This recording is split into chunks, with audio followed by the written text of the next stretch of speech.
and unity discussion of unity with the National Black Liberation Movement. In a second, I'm going to mute everyone, and we'll unmute our speakers and our performers.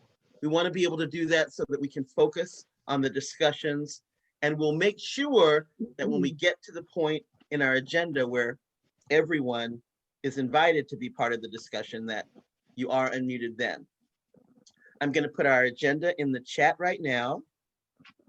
And what you'll see is that when I'm done in a couple of minutes, our celebration will officially begin with our performances.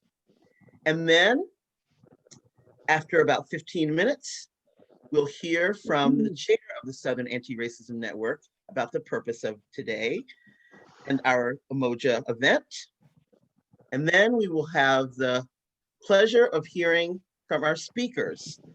Our planned speakers are Afia Ngaza, Alberto Jones, Empress Chio Nisa Su, Ribu Bin Wahid, Odella Welder Kofi, and Mukasa Willie Ricks.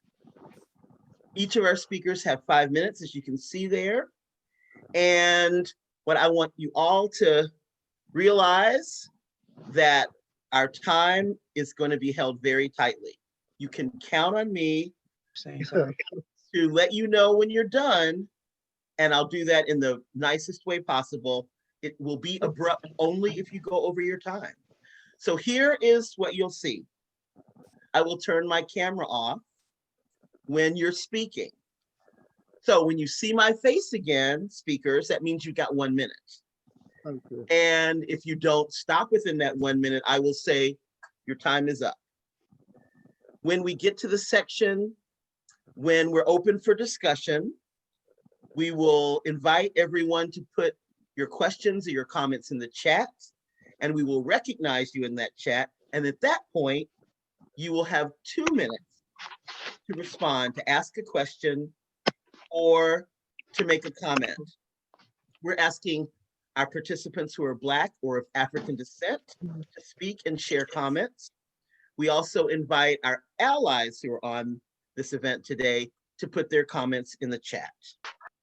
I'll also let you know how you can save the chat so that you won't lose any of the brilliance that'll get shared today.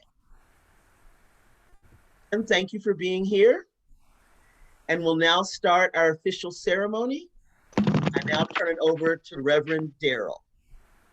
Hello, everyone, and it is great to be here with you. Thank you for joining us for this awesome event. As we begin this program, we begin with our drumming, which is an invitation to the community to gather, and also an invitation to the ancestors to come be in the room with us. Followed by that, we will have our libation, and then we'll have a brief presentation on Kwanzaa itself. So Lucy and our drummers, please take it away and invite our community to join us today and invite our ancestors to be with us.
what's going on.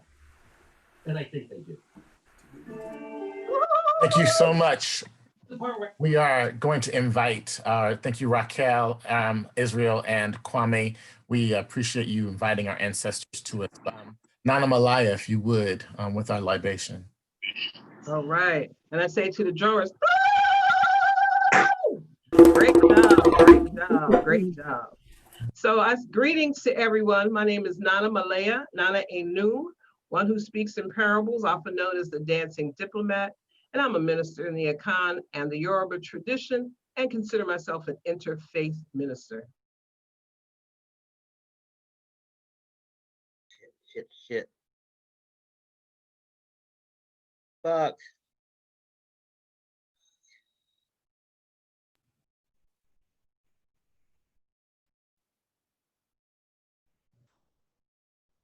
Can you hear me? All right. Yes. Yes, we can. Okay. Libation is a non-denominational form of prayer, and I have in front of me a vessel. Usually, as you do libation, you can use any natural vessels. They can be made out of clay, out of porcelain, out of wood, and of course, if you have a plant is often the best choice. And of course, we were outside. We'd be outside to a nice warm tree. We'd all be outside enjoying the sun or the moon. So I'm going to take water. Water is a conduit for electricity, for cleansing our bodies, for cleansing our spirits, and of course, for quenching our thirst and nourishing our bodies. So I'm going to raise a cup of water up to the sky, and I'm going to say, I go 3 times. Amen. And if you repeat after me, if you can hear me, when I say I go, will you say I may? I go. Amen. I go. Amen. I go. Amen. It's a phrase from the tradition of the Akan in Ghana to use that phrase to get God's attention. Once could be an accident, twice a coincidence, 3 times is definitely to be on purpose. So I'm going to use tree words from Ghana, Yoruba words from Nigeria, and of course English, which most of us are familiar with because these are the languages of my family. My father's from Ghana, my mother's family traced to Nigeria, even though my mom, Mary Way, is from New York City. So I say, raise up to God, because God is the ultimate ancestor for.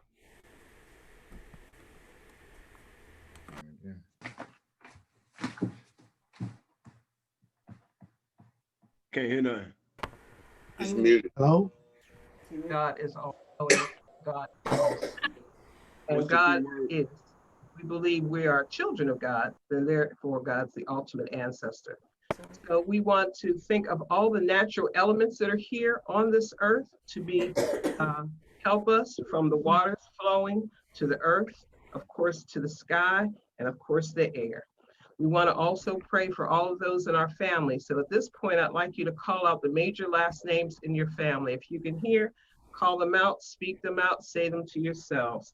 So for me, it would be the Rays, the Browns, the Moses, Wilder, Smith, Street, Taylor, Connor, Lindsay,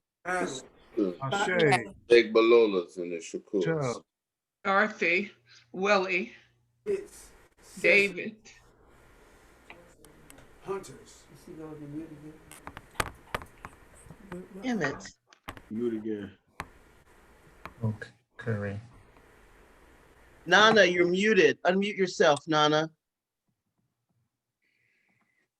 I don't know how that happens. I don't know either, but we're ready to go, and the spirits are with us, and they're thinking about us, and they're ready for us. And as I speak about all the last names, think about historically departed. So we can mention Ida B. Wells, we can mention Dorothy Height, we can mention Queen Nzinga, Queen Hatshepsut, call out any ancestors you want us to think about. All those that contributed something positive you know of. the wrong Yamango. Okay. Claudia Jones. Okay. Dr. King. Ida B. Wells. Ida B. Wells, Kwame Nkrumah, Marcus Garvey, Shaka Zulu, Mansa Musa, just so many in our lineage we can speak of. Dr. Martin Luther King Jr. Absolutely. Feel free to mention names as I continue to talk, but I want us to also think about those who recently departed, maybe in our personal families. So I'm going to mention my son, Shano Rucker, I'm gonna mention my cousin Daryl Amaker, who just passed, unfortunately, of sickle cell.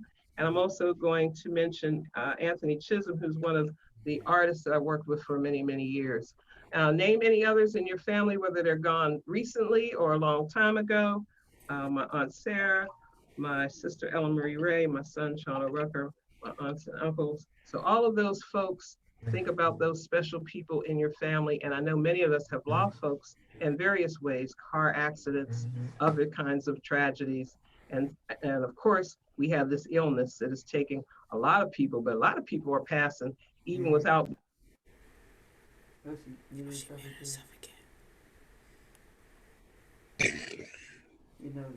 ain't afraid of no ghosts. Yeah. Nana, you're muted again. Yeah, I don't know how that's happening, but anyway, I love you all. I want to pray for all those in the middle passage as well. I want us to pray for all those that died horribly, we know, as in George Floyd, Breonna Taylor, Sandra Bland, and any of those, and especially for our children who have passed, whether again, it's through illness, whether it's through accidents, whether it's through disease, whether it's through murder. I want to pray for all those people who died through tragedy. And of course, we always include the middle passage, but we must pray for the next 7 generations to come. So for all the babies who have come, we pray for them to be strong. For all those people who are gone, we pray for their spirits to be strong and be behind us, because we know we always need them. They say the young walk proudly because of the wisdom of the dead. And children are here because there's a proverb that says, children are God's way of saying that life should go on. So may all the things we do and discuss today and forever throughout Kwanzaa, all the principles used all year round, that they benefit our communities and ourselves for the next 7 generations to come. May we have a happy, healthy, and harmonious life program everlasting. For this I pray, that's yo. Oh, no. Blessings. So thank you, Nana Malaya, for that. Lucy, we have a few minutes left in our short 15-minute time frame here to share about Kwanzaa and our principle of the day. So Lucy, take it away. What is Kwanzaa? Kwanzaa is a holiday based upon the African tradition of celebrating the harvesting of the first fruits. It was first celebrated in 1966. It was created to give Black people a celebration based on family and community rather than overspending and commercialism. It is a celebration to embrace all African people and people of African descent, regardless of faith tradition. Kwanzaa is the ingathering of the people, a special reverence for our spirituality and the natural world, a commemoration of our past, a rededication to our highest ideals, and a celebration of all that is good. It is a time of reflecting, reassessing, recommitting, rewarding, and rejoicing in an atmosphere of peace, love, and unity. Kwanzaa is a cultural and political expression to reaffirm our African heritage and organize our people for the struggle of total Black liberation. Kwanzaa is celebrated for 7 days, December 26th through January 1st. The 7 days are based upon the Nguzo Saba, the 7 principles, with each day being symbolic of one of the principles. December 26th is Umoja. December 27th, Kujichagulia, which means self-determination. December 28th, Ujima. December 29th, Ujamaa. December 30th, Nia. December 31st, Kuumba. January 1st is Imani. There are 7 physical symbols of Kwanzaa. As I name them, Rahel will point out each one. The makeka, makeka is a straw mat.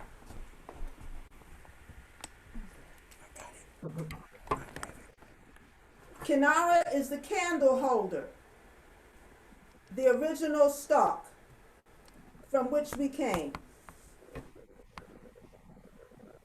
The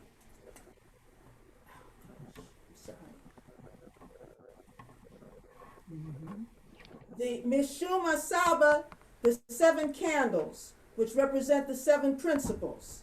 There is 1 black candle for the first day and 3 red candles on the left. You only got 22% battery. 3 green candles on the right. The muhindi are the ears of corn, which represent children and all the hopes for them to overcome the challenges that they face.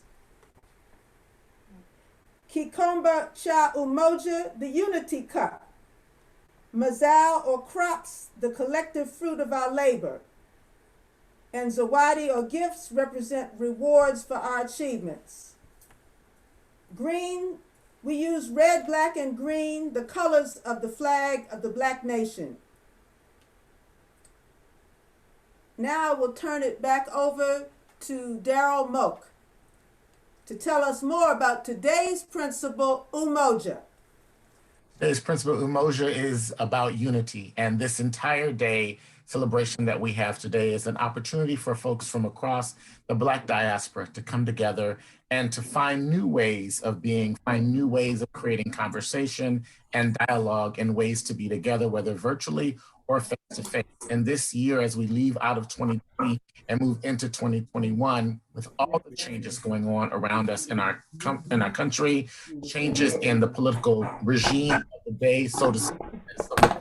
There's very little change, but there's a different face with some of the same behavior. But we are excited about this opportunity today to recognize that it is up to us to find ways to bring our communities and our families together, that together we can build unity. Together we can build a stronger voice and a stronger opportunities for us to do great things that we are destined to be able to do, that we can bring hope to our communities, we can bring life to our communities, and we can revitalize our communities. Today is Umoja. We celebrate unity, and we invite you now to join us for a conversation on ways to build greater unity within the Black liberation movement. Thank you. Thank you for that wonderful, powerful opening. It's always bittersweet to remember our ancestors, especially at times like this. And now we'll hear about more about the purpose of today from the chair of the Southern Anti-Racism Network, Teresa LME.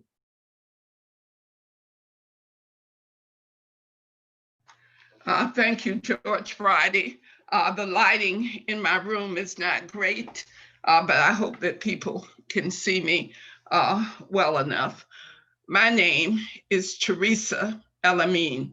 I'm the board chair and regional director of the Southern Anti-Racism Network, also known as SARN, S-A-R-N. The Southern Anti-Racism Network emerged from the Challenging White Supremacy workshop online in November 1998. So we're 22 years old. We were influenced by the founding of the Black Radical Congress, which was founded in Chicago in June of 1998. It had a very strong revolutionary feminist character to its founding, thanks to Barbara Ransby and Leith Mullins. Barbara Ransby of Ella Baker book fame, and Leith Mullins, who was married to our ancestor, Manning Marable. Well, after that Congress convened in Chicago in June, many of the Black women who considered ourselves revolutionary feminists gathered in Chicago in October of that year. And one sister asked the question, what would it take for us to be free? She was talking about us as Black women to be free. And after some discussion with the various political trends in the room, we came to the agreed upon conclusion that it would take ending capitalism, imperialism, patriarchy, and white supremacy for us as Black women to be free. And when we're free, everyone else will be free too, because that would constitute a transformation of society if all those systems of oppression were ended. So today, we want to focus on in this first of 5 conversations that we hope to have. December, January, February, March, and April. And tonight, we want to focus on 2 questions. What would it take to end patriarchy as the system of oppression? And very important demand that we have that we need to do more on. How can we free all political prisoners? Mumia Abu Jamal, Imam Jamil El-Amin, Russell Maroon Schultz, and the list goes on. So those are the 2 topics that we've asked our speakers to focus on. And we actually have 4 speakers. We lost 2 speakers somewhere along the way. So that would give us a little bit more time for discussion. So we will begin with Afia in Gaza. She will introduce herself and share with her thoughts on the 2 topics. Then Alberto Jones, my Afro-Cuban comrade who stays down in Florida just under the radar of the Gusanos, and he's gonna speak to us, my friend Alberto Jones. And then we'll have Empress Chi with the great radio show, The New Day. I was on it last night.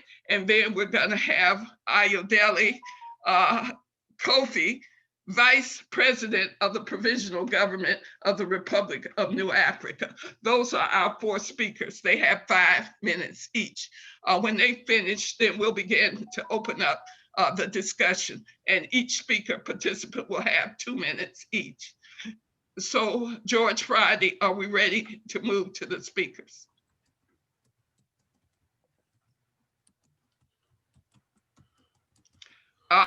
Yes, Afia, indeed, we are ready. Sorry, it took me a minute to unmute, but we start with Afia, yes? Yes, thank you, Afia, 5 minutes. And George, make sure you give them the proper warnings. Equal time, 5 minutes. Sister Teresa, Yes. I'm here always. Also, Empress Chi invited me. I'm Minister Ashe in Columbus, Ohio. I'm here with you. Well, that's great. You're not a speaker, though. And so please mute yourself. We have 4 speakers, Afia, Alberto Jones, Empress Chi, and Ayodele Kofi. Those are the 4 speakers. Thank you, brother, for being here. Mute yourself, please. Afia, if you could begin with your 5 minutes, thank you.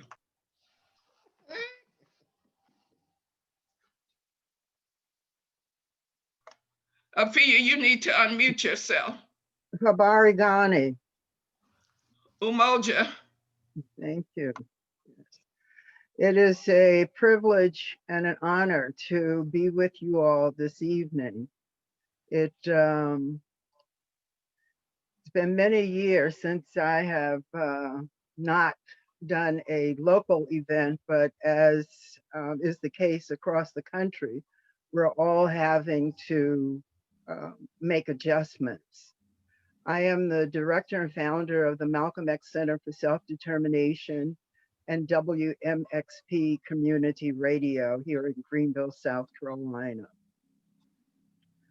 I'm also a former member of the former SNCC project, Atlanta, which of course was the project that drafted the initial Black Power or Self-Determination position paper, which SNCC ultimately embraced and was popularized by, and the theory popularized by Kwame Ture and others. As I thought about this evening's event, I made it a point to go back and look at the history of the question of one, ending patriarchy in our community, as well as freeing political prisoners, prisoners of war, and exiles. Looking back, going back as far as 1831, we reference Sister Maria W. Stewart, who was a colleague of David Walker, who challenged Black women As she put it, "O ye African women, how long will you hide yourself under your pots? Must step forward and stand for the race." And of course, Paula Gettings brings it to today with when in her book, When and Where I Enter. The questions that we discussed today are not new questions. In 1977, Sister Frances Beale organized the SNCC Women's Caucus and addressed the question. It had been predated by the Combahee River Collective led by Barbara Smith. After that, there was a great firestorm with Michelle Wallace and her Black Macho and Myth of the Superwoman. It's a question that we've been struggling with for a long time. And as life is one that we are likely to continue to struggle with.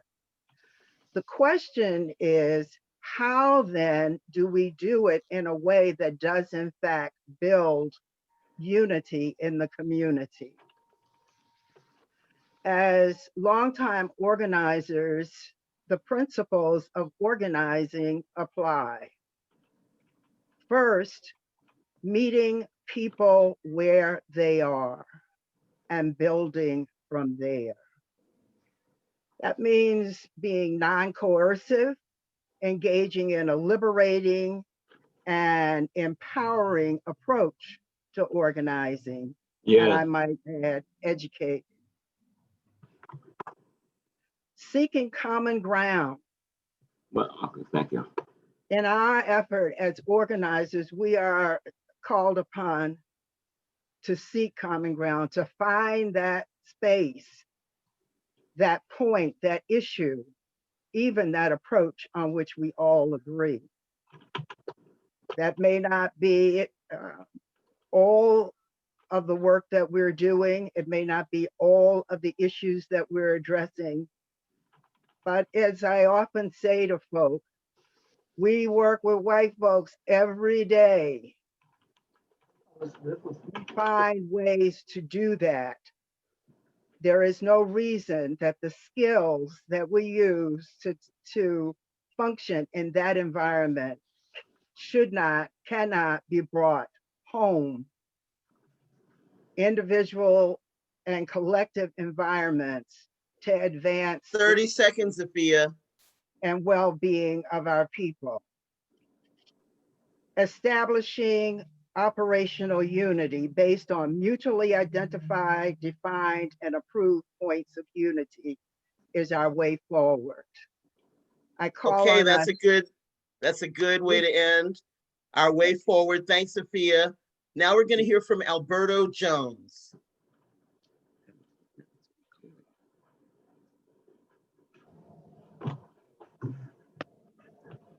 Good evening. I am Alberto Jones, and I bring greetings from Cuba to our Afro-American brothers and sisters, and to all minority who are oppressed in this patriarchal society on the first day of Kwanzaa 2020. I'm honored to be here to express our solidarity with everyone, especially during these difficult and trying times resulting from the horrendous effect of the pandemic, which the pandemic is having on our people. Long marginalized, segregated, and impoverished, we were left to do the most risky, hazardous, and dangerous jobs for which we have paid a heavy price. Nevertheless, I'm here to convey a message of hope that we should not miss. Many scientists around the world, including a significant number of minorities, have been leading COVID-19 research in Health Institute, in the Public Health Department, and around the world, whose dedication and tireless work made it possible to develop a vaccine in record time. Black America has a terrible medical experience with the US government, but this time it is different. Many of our people are watching, working and caring for our well-being. We must all get vaccinated whenever we can. We must stay well, alive, and be able to continue our fight for justice. As we speak, many of our brothers are rotting in jail in the United States, falsely accused of political things. They need our unconditional support in their quest for justice. Assata Shakur and others in the liberation movement found refuge in Cuba, where they have lived for decades. Cuba economy is in shambles because of the 60-year-old blockade, and more recently by the Trump administration, relentless and stifling persecution. Cuba needs Afro-America support to survive and flourish. It is our only safe haven in case of need, and the only place on earth where minority children are educated as physicians for free. Therefore, we must survive the pandemic. We must do everything within our means to free our brothers from the claws of injustice. We must strengthen our relation with our friends, with unity and solidarity must be our guiding light. Thank you. Thank you so much, Alberto. Thank you. Right. 2 minutes less than 5. You're amazing. That is fantastic. Thank you. So now we want to hear from Ayodele. Oh, I'm wrong. Empress Chi. My apologies. Greetings to everyone. Can you hear me? Yes, we can't see you though. Okay, I don't know what's the problem. I have my video on. Okay, well, you can hear me, so let's do that. All right, greetings to everyone again. I did have a PowerPoint that I wanted to present, but we'll hold that since time is so limited to 5 minutes. The question, of course, today, before I do that, Haborigani to everyone. Umoja. Ashe. Thank you all for attending this very, very important conversation, activity, and I'm certainly looking forward to the future for there to be more in these discussions. Of course, today we're focusing on 2 issues, 2 topics, and that is how to better unite when it comes to the liberation or the freedom of our political prisoners. I'm going to do that one last, and because it's briefer, but the first one is going to be, someone need to mute their mic perhaps? Okay. The first one, of course, addresses the issue that is very dear to me as being the founder of the historic Nonya Woman March. So I not only do a radio program, I'm literally the founder of the largest gathering in the world that just happened to be of Black women. And over these past 20 years, I have really done an extensive amount of research to really look very closely at not only the issues that are primarily relevant to our women and girls, but also the things that are impacting our people in general as a whole. With that said, the violence and abuse of our women and girls is off the hook. Of course, here in America, but also worldwide. But I'm going to stick to the US for now.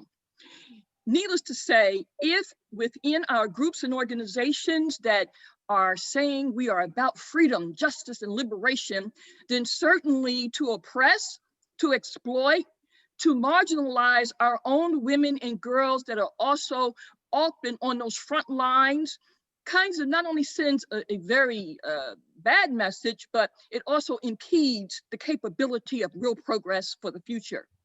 I am not one that was in the actual era of Black liberation movement. I came right after that, unfortunately, but I did get the opportunity to meet and build with some of my elders, of course, Baba Kwame Ture, and just others who helped me to grow and learn and become the Black woman that I am today when it comes to understanding, Black liberation. To get to the question of what do we do about it?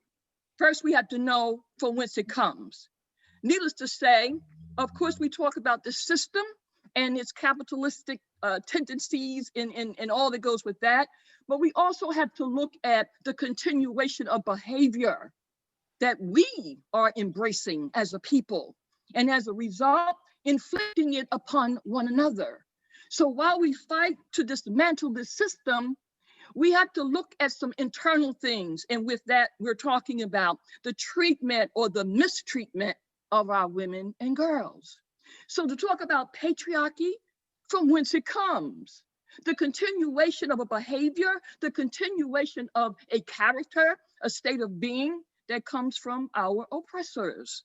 And yet, unfortunately, many still continue to carry on and implement some of those very same things that were inflicted upon all of us. Unfortunately, this topic is very, very in-depth, and we certainly will not have time to venture into it today, but I invite all of you to join us as MWM continues to do the work that it has for 23 years in building the first global movement for women and girls of African descent. With that said, solutions. One, look at making certain that we lessen embracing institutions, concepts, ideas, philosophies, etc., that are really foreign to us. To examine that very closely, but perhaps even more importantly, to begin to admit, to be honest, to be truthful, that there is a problem. We cannot move forward as a people until we even recognize and accept that there is a problem. So to begin to address it, we have to begin to look at the reality of it and the impact that it has, not just on our women and girls, but our overall struggle, our overall capability to obtain real justice and certainly liberation.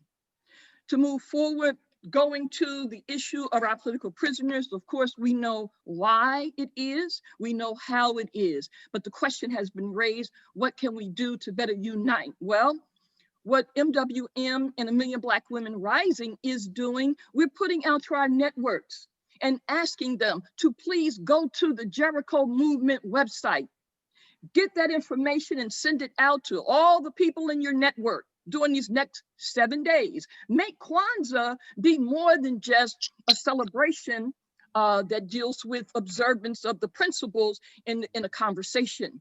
Put those principles into practice. So we're saying to our network and our constituents that for the next 7 days, go to the Jericho website, adopt a political prisoner. Send that information 30 out. seconds, Empress Chi. Look at the campaigns that they have, and of course, participate in whatever way possible.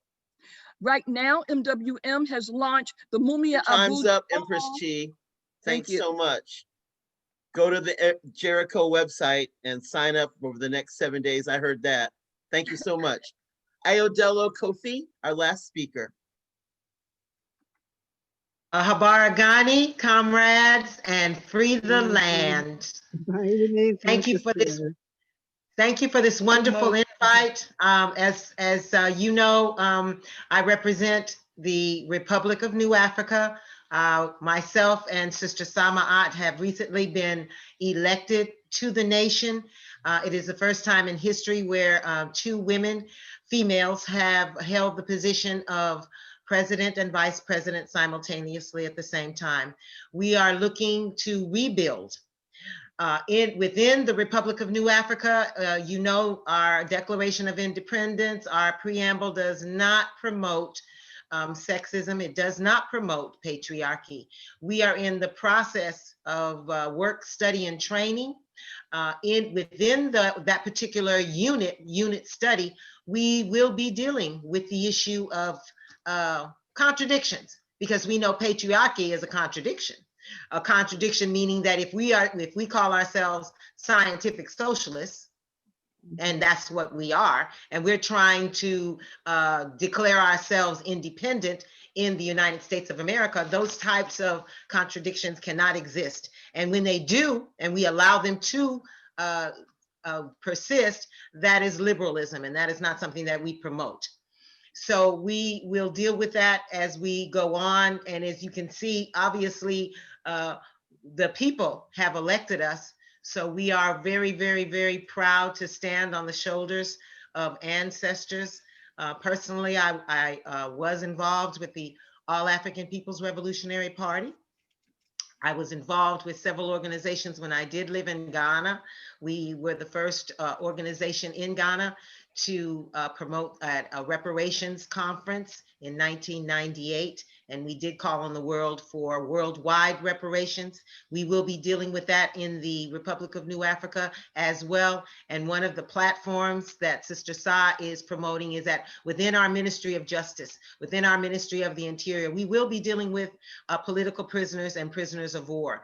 Those of you that are familiar with the Republic of New Africa, and most of you are, because I, like Mama Philae, I came a little bit behind the Black Power movement. However, we've worked, studied, and trained to bring this particular issue into fruition. We will be seriously promoting the cause of reparations. We say that all of our political prisoners should be released and our POWs. So I know that the Republic of New Africa has not addressed this in many a year, because you and I know that there have been contradictions, there have been infiltrations, and I'm going to leave it at that. And we are in the process of trying to do our very, very best to strengthen, because we have a whole generation of younger people who are hungry for this information. We know that we are righteous. We are standing on those shoulders of Lumumba. We're standing on the shoulders of some of the elders like Mama Dara. We're talking about, of course, definitely, we're talking about General Chewy, all of the people. So part of my background is that I was UG. I am now AG. And we witnessed a lot of contradictions. We are still witnessing contradictions. We know that anytime you are a part of a national liberation movement and we're trying to free the land, which I'm hoping everyone on this call is about claiming the 5 states in the South and securing our alliances with the indigenous of this land as well as abroad. We are going to be actively reaching out to the Maroons in Jamaica, and of course, definitely Cuba, Haiti. In other words, what we're trying to do is to launch a worldwide movement at home and abroad.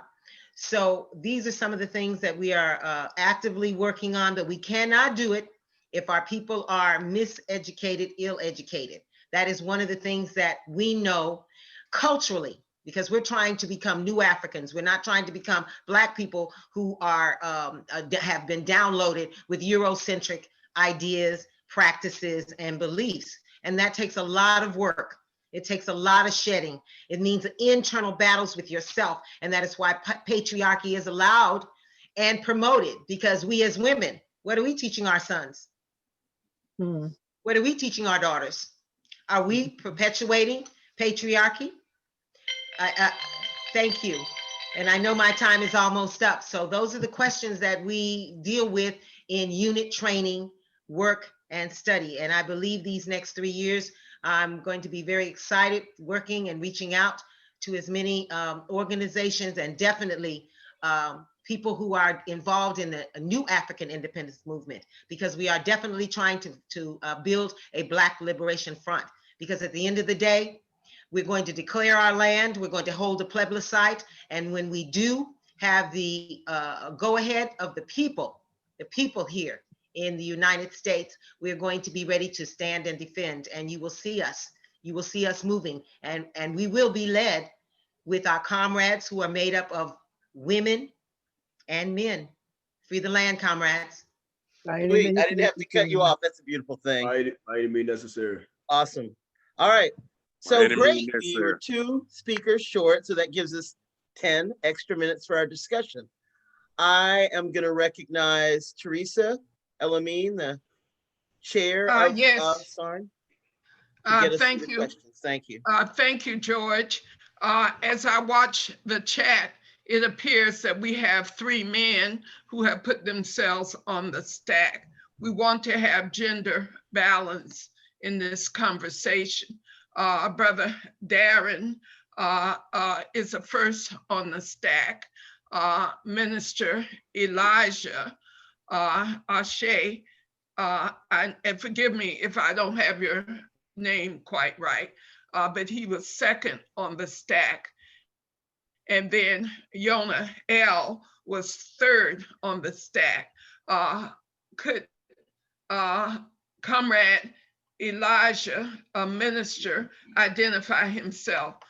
Because I think that would be a man. Yes, I'm Minister Kujenga Elia Ashe. I'm here in Columbus, Ohio. Okay, you're not on stack yet, sir.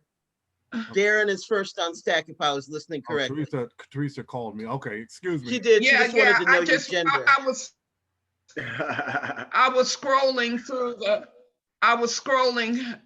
the list to try to find your picture, and so I didn't quite. I'm here. No problem. I'll wait, Mr. Chairman. I'll wait, Sister Chairwoman.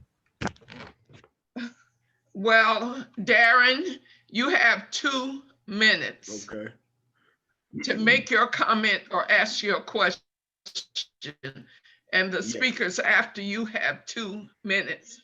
Then the 4 speakers who have spoken before we've done 5 people. The last will be 2 women, and I'm hoping that some of the women who are posting in the chat, like Felina Farley and others, will be the 2 speakers in this 5-person grouping before we ask. And need you to pay attention, Afia, because since we have only 4 speakers, that means that Ayodele, Afia, Alberto, and Empress Chi will get to respond to the first 5 comments. So, Comrade Darren, George, please keep the time and give him the 1-minute warning, and then 30 seconds, then time. So Darren, you're starting now. The clock is running. Free the land, everybody. My name is Darren Adeboale. I'm a conscious citizen of the Republic of New Africa up under the teachings of Mama Ayo, who's our VP now, and Sister Samaat, President Samaat. This is my first run-in with the Kwanzaa, the whole, the information that comes behind Kwanzaa. And I've been taking advantage of all the opportunities that I have to learn the right way, the real way, by the real people. And I'm gonna cut my time short. I don't have that much to say. Just want to let everybody know that I am very much willing to learn everything I can. I brought my notepad, so whatever you guys say, I know we're on a time schedule, but I'm gonna try to write down as much as I can, so that way I can learn the right way from the real people, from our real people. You know what I'm saying? You're not hearing this from YouTube. This is actually right here, one-on-one basis. So I definitely appreciate the time on the call, and I appreciate y'all having me tonight. Very good. Next, who's next, Teresa? Elijah, who was speaking a moment ago. So he has 2 minutes. Brother Minister Elijah, please speak. This is Minister Kujenga Elia Ashe. I'm the ambassador to the United Nations for several NGOs. I'm here in Columbus, Ohio. I have a lot to say, but I will keep it within 2 minutes. I want to say first, Umoja. Umoja. Habari Gani. Umoja. Habari Gani. Umoja. We did Kwanzaa in the prison. I was in prison for, I did a life sentence as a political prisoner in Michigan for a crime that I did not commit. I was framed by a number of people and that were mad at me from Ohio State University, along with several other groups who used some people in my family against me. And I'm from Columbus. I went to Michigan to answer the false charge, and they kept me for 16 years. I did a statutory life sentence. I've texted you some stuff in the chat about my background being mentored by Kwame Ture for 15 years as part of the All African People's Revolutionary Party. Bob Brown is still a good friend of mine. We still work closely together. My Congresswoman is Joyce Beatty. She's the new chair of the Congressional Black Caucus. I have to speak to freeing the political prisoners. I've been working with Belinda Parker Brown to free Pastor Errol Victor Sr., and I've been working with other groups to free other political prisoners. I've been a political prisoner, so I know what it's been like. For 16 years, I was down in the state of Michigan. I'm here as a founder of the Economic Rights Movement and as ambassador to the United Nations. Queen Mother Dr. Deloise Blakely is my good friend. My solution to the political prisoner piece and others is to form a committee entitled the Emancipation Committee to Finish the Work. The Emancipation Committee to Finish the Work. We collect all of the groups together. We stop being egotistical and fighting one another. 30 seconds. We begin to put that committee together, and we go to Biden, and we basically go to the sister, Kamala Harris, and we get a meeting, and we list our demands, and we put that together and tell them that they are elected because we voted for them this time. We didn't vote for Hillary last time. But the Emancipation Committee to finish the work. That's what I suggest tonight. Thank you very much, Sister George Friday, for the time. Maybe you have some comments. Thank you. We're going to get 3 more comments or questions before we turn it over to our speakers for comment. Teresa? Well, George, that would be good to do since we had 3 men. We need 3 women. So I'm going to start calling on folks I know. So Angela Walker. We've only heard from 2 men so far. Darren Well, George, I think we're getting our signals crossed. So let me kind of do this. Jonah L was the 3rd man. I think he wanted to be on the stack, and then we'll take 3 women. So Jonah L, are you on the stack? Yes, I am. Can you hear me okay? You're the 3rd man, and then we'll take 3 women. So women, get ready, because I'm going to start calling on the women I know. Jonah L, 2 minutes. Thank you very much. My name is Davey Yonah El Baruch Haba Amirah. I was born Saturday, October the 11th, 1952 at 10:55 p.m. in Fayetteville, West Virginia. That was 1952. In 52, I was born. In 1968, I got my vision. I was in Chicago at the Democratic National Convention protesting the Vietnam War. My uncle, Major General Charles C. Rogers, is the highest ranking African American to ever receive the Congressional Medal of Honor. Currently, I am suing, by the way, my organization is Global African Gold, just like it sounds, Global African Gold. I have one primary function that I wish to perform, and that is to provide funding for organizations that wish to promote our cause, our issues, all of them. I am currently suing the state of Georgia. I'm suing Houston County, Douglas County, Cobb County, Fulton County, and DeKalb County. I posted a link in the chat to the case that's currently underway. We are suing the state for $450 million for the systemic abuse of people of color's civil rights or constitutional rights under 18 U.S. 241, 242 color of law violations. We're suing them under the under 42, 1983 law. And I would like to have a similar suit going against every state in the union, because the evidence is there of what they have done. Our case will be a pilot that anyone can follow. Again, my primary concern is funding and how we can support any of your organizations that would like to move forward. My contact information is in the chat. Please feel free to reach out to me, and let's address the problem. Peace and blessings. I yield the floor. Thank you. And I will be in touch. I did take down your number, Brother Yonah L. I'm gonna call on Veronica Ancrum, Angela Walker, and Felina Farley in that order. Veronica, Angela, and Felina. If you do nothing but introduce yourself and say who you are and who you represent, that is important. We need to hear who's in the conversation and why you joined the conversation. Sister Veronica, 2 minutes. Unmute yourself. Veronica, admin for the Southern Anti-Racism Network group on Facebook. Unmute yourself.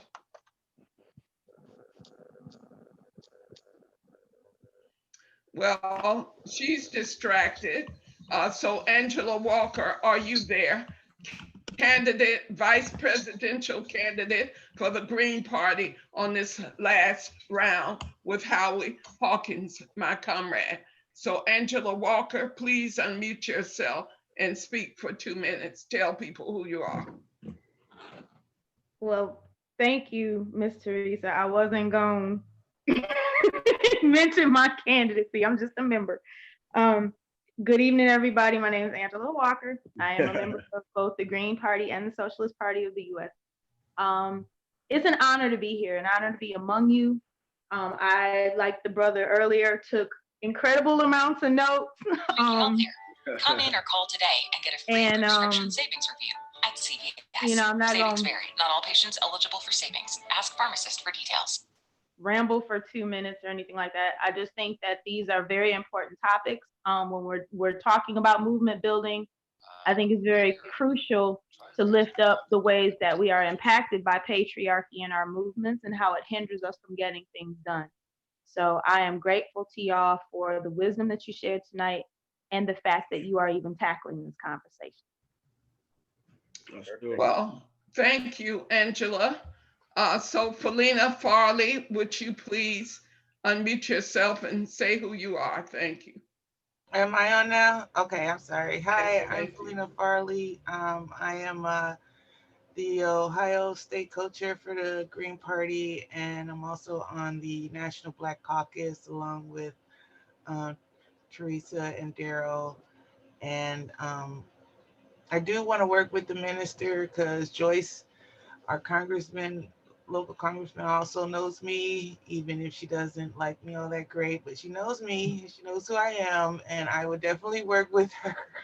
She is now co-chair of the Congressional Black Caucus, so I'm interested in that project, so let me know.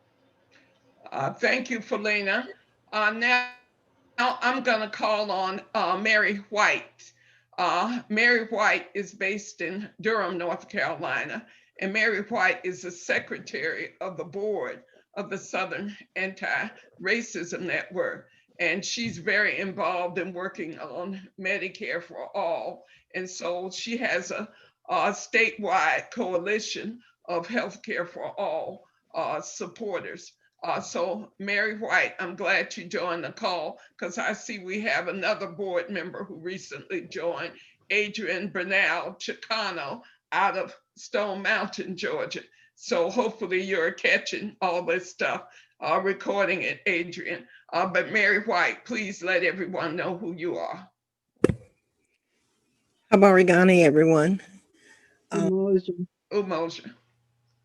Yes, thank you for asking me to speak. I work with the Coalition for Healthcare of North Carolina, as well as the North Carolina Medicare for All group, and that is just starting.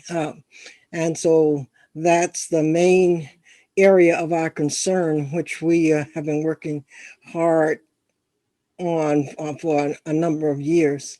But I particularly appreciate being here tonight because there was a time for about 11 years I originated a Kwanzaa observance for about 11 years.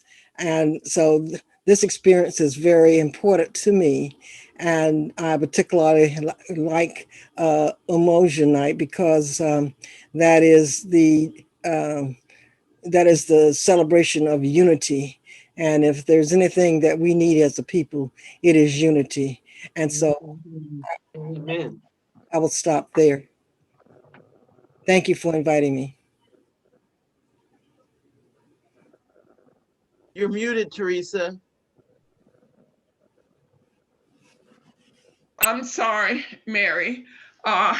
We set a budget of $2,000 to cover this meeting. It looks like we won't have to spend it all since we're missing a couple of speakers.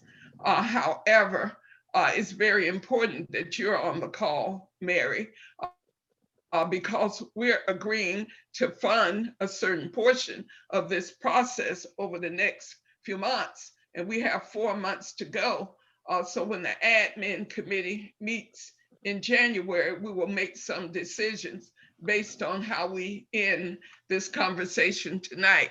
Now, I do want to invite our speakers in reverse order to do a 2-minute comment. So that would be Ayodele, Empress Chi, Alberto, and Afia. If you don't have more to say, it's okay, but you're invited to make 2-minute responses to what you've heard or anything you didn't say that you would like to say. So Ayodele. Thank you, Habargani, again, comrades.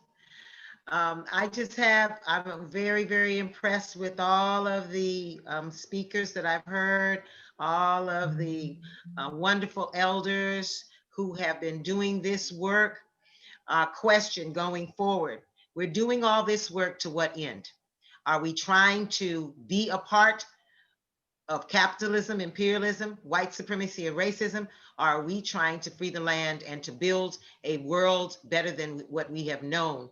Meaning that we will be looking at our people, loving on them, producing the education that we need, doing what Garvey said, to manufacture, to do business, which is our human right, to do business with the Caribbean, to do business with Africa, to really try to turn the tides of time, to do business with the indigenous, to right a wrong, because this world, we are living under the auspices of a system that is on every single level, including from the political, just down to a basic burial, is against us.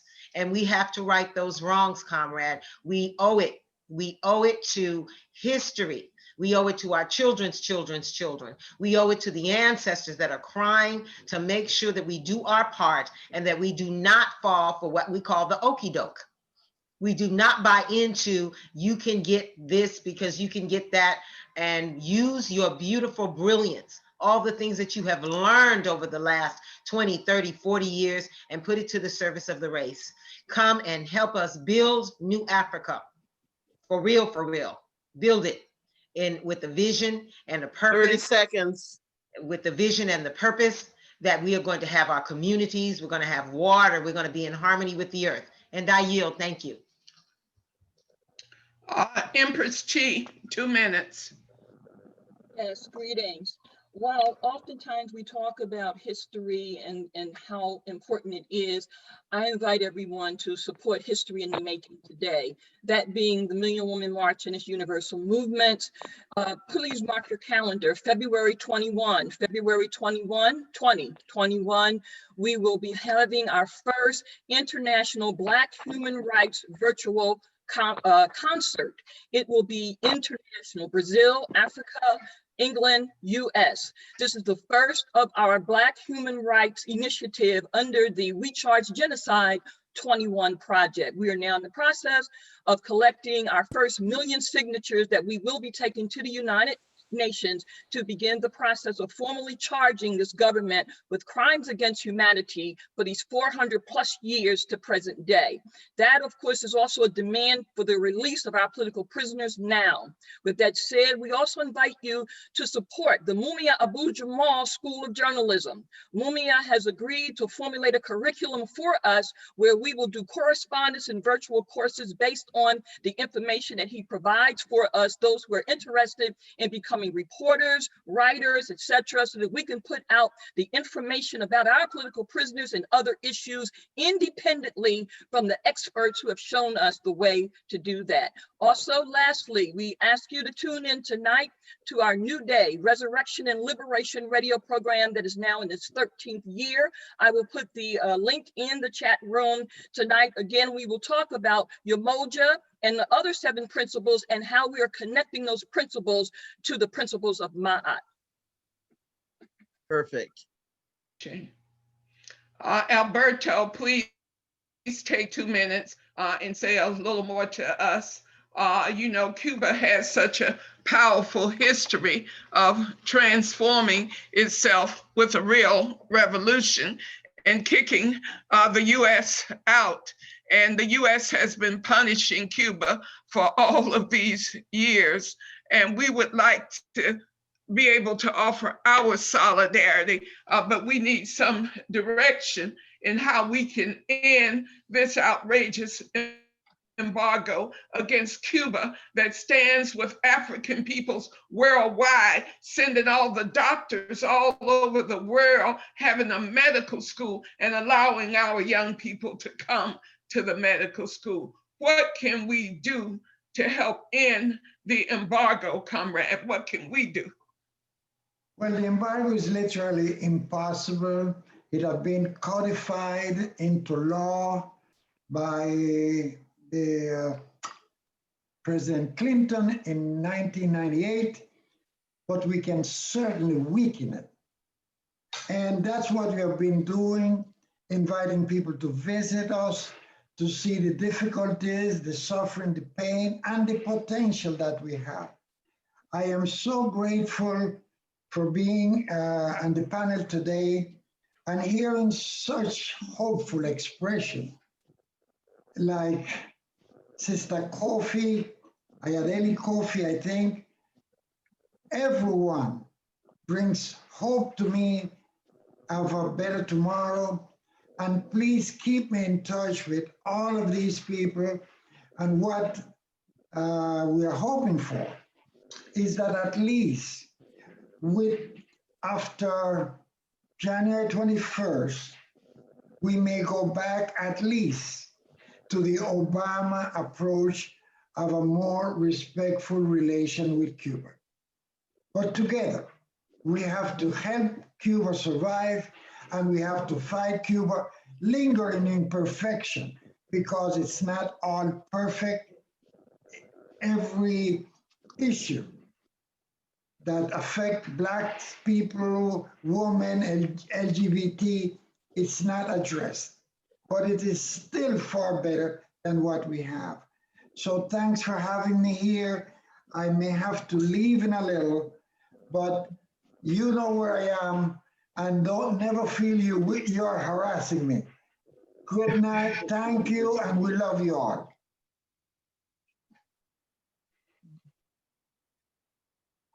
I should let everyone know at the 20th anniversary of the Southern Anti-Racism Network, which was held in Atlanta at the Crown Plaza Hotel at the airport. And Alberto has found his way into our circle on many occasions when we talked about Black-Brown unity in Chapel Hill. Alberto always shows up. And when I said, would all the board members please come up front? And Alberto came up front, and I was like, Alberto, you want to be on the board? So Alberto is our honorary Florida Cuba board member, and he is on the board of the Southern Anti-Racism Network. So when the board meets in March, Alberto, remember the date is March the 9th when the board meets again. You will have to say how you expect this process to go forward, because you're on the board, comrade. You're one of the decision makers. So there's no way I could lose touch with you, comrade. Absolutely. You know, Alberto, how old did you tell me you are, Alberto? 82. So Alberto is doing well, and I told him he has 10 years on me, but he's doing quite well. And if you have to leave early, comrade, I understand, but I got my hooks in you. So we're counting on you to be at the board meeting on March the 9th. I will be there. Love you all. Thank you, sir. Thank you. So now we want to hear from Afia. 2 minutes. I wanted to respond to the points raised by Minister Elihu with regard to his proposal for the Emancipation Committee. I agree with him that the work has not been finished, and I would invite him to join the Jericho movement in its longstanding efforts to free political prisoners, and indeed the success that the movement broadly has had. and to participate in the upcoming proposed In the Spirit of Mandela Tribunal, and that we take advantage of the international references that grew out of my work, international work at the United Nations, to place US political prisoners on the global agenda. I think that by combining our efforts, as they say, there is strength in numbers. I would be glad to do so.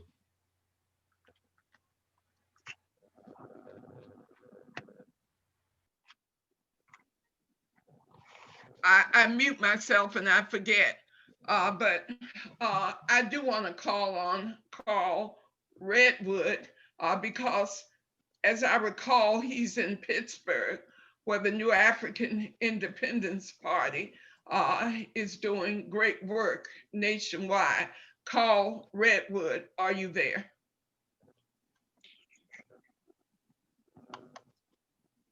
Carl Redwood, are you there? He was here earlier. Well, comrades, approximately 80 people signed up for this session. We've been hovering between 35 and 39. Let me say that the idea of this session is for the Southern Anti-Racism Network, because we believe in the dismantling of all systems of oppression, and we were counting on organizational partners. The Republic of New Africa is standing out as an organizational partner. I see that you have significant presence in this meeting, and I do hope to talk with Sister Ayodele about joining the planning group. We're looking for folks who are connected with organizations. The Southern Anti-Racism Network has several board members in this meeting. There is another organization that we're affiliated with, which is called the Women's International League for Peace and Freedom. And I hope my comrades and sisters who are members of that organization will not take offense, but they are an overwhelming organization of European descent. I have recruited quite a few Black women to the organization over the last couple of months. I recruited George Friday to the Women's International League for Peace and Freedom in the meeting tonight, and I did invite them as women of European descent who are working hard on becoming anti-racist allies. And I will call their names. Their photos are not visible, but Joan Goddard, Robin Lloyd, and I thought I saw Ellen Thomas join the meeting. Oh, there she is. So there's Robin Lloyd. She is an amazing woman. And at some point, you'll hear about her going to Africa out of high school with her father and meeting in Nkrumah and a whole bunch of other folks. And so she's 82 years old, and her grandmother and everybody was in the Women's International League for Peace and Freedom. Fannie Lou Hamer was a member. Coretta Scott King was a member of that organization. And we are working with the Women's International League for Peace and Freedom to help them transform themselves from what is basically an overwhelmingly white organization into the inclusion of Black women, because they are an international organization. And we did an AFRICOM webinar on December 4th. So when you go to the website of the Southern Anti-Racism Network, you can play the whole AFRICOM webinar. I put the website in the chat, but these are the sister comrades that we're working with because they have permanent status at the UN. The Women's International League for Peace and Freedom International has permanent status at the UN. The WILF US section is pretty strong, but the Nigerian section is the largest section. So our people and our women are in the Women's International League for Peace and Freedom. And Sister Joy out of Nigeria is the president of the whole thing. So I just want to let you know that these are our comrades in the struggle to eliminate imperialism and endless wars, and they're in our meeting. And thank you for showing your face, Robin. I'm coming to visit you in Vermont, Robin.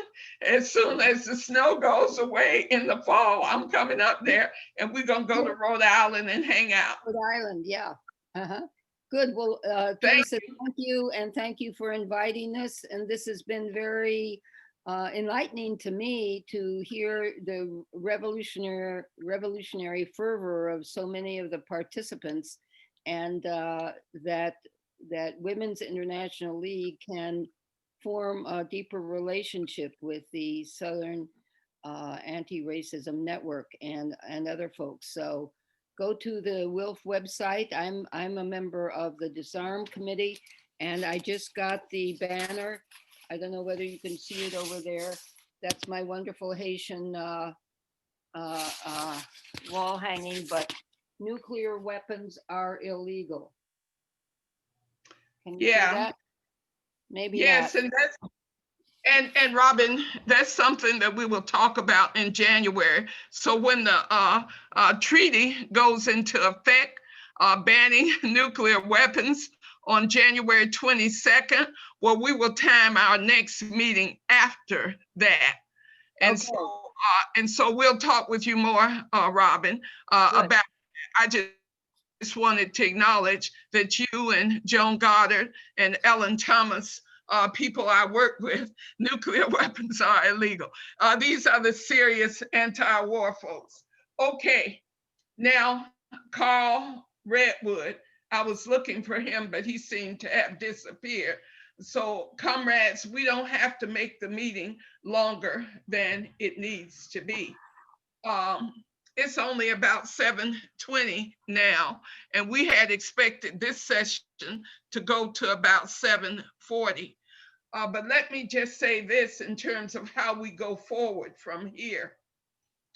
We want to have our next meeting in January, and it has to be after January 15th. I would say it has to be after January 22nd, when the TP, what is it, the treaty? Prohibiting nuclear weapons, TP. TPNW.